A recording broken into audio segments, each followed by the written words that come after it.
miisaaniyadda 2020 marka ka xukuumad ahaan waxa ku sifaysan hiigsiga iyo horumarka dalka ugu horeyntii waxa askari walba oo ciidamada qalabka sida aad maqasheen loo kordhiyay $70 taasoo qoondadiisa ka dhigaysa $100 oo mushaar ah 30 raashin iyo 70 loo kordhiyay 200 iyo 30 raashinka loogu sameeyo xerooyinka ay degan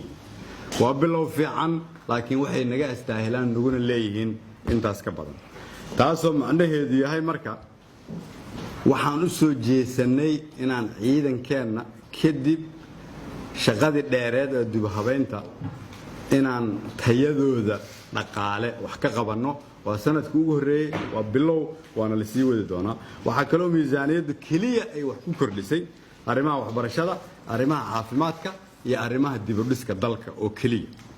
dhammaan xafiisyada dawladda oo soo codsaday in la kordhiyo kharashaadkooda oo ugu horeeya xafiiska ra'iisul wasaaraha kan madaxweynaha kuwa guddoonka baarlamaanka wasaarad walba hay'adaha dawladda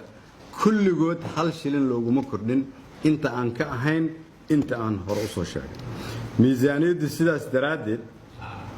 waxay tilmaamaysaa dawlad ahmiyadeedu ay tahay ammaano iyo adeeg marka miisaaniyaddan waxaan ku tilmaamaynaa in hadafka 2020 dalka ay u jiheynayso wax la yiraahdo ammaano iyo adeeg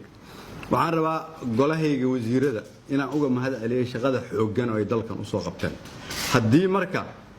dadka qaar aanay aaminsanayn shaqada aad dalkan u soo qabateen markii aad wadanka imaanayseen 168 milyan ay ahayd miisaaniyadda ugu timaadeen maantay waxaad ansixiseen 460 milyan oo dollar number saxa boqolkiiba 174 in ka badan ayay kor u kacday oo macnaheedu waxay tahay maysan timaadeen shaqadaas hadaad idinku qabanina العلس مركب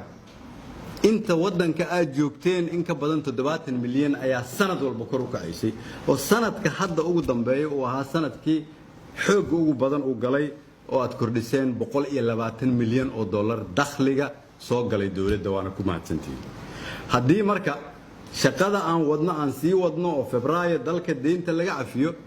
meesha aan ka tirinayno maada iyo malaayiinta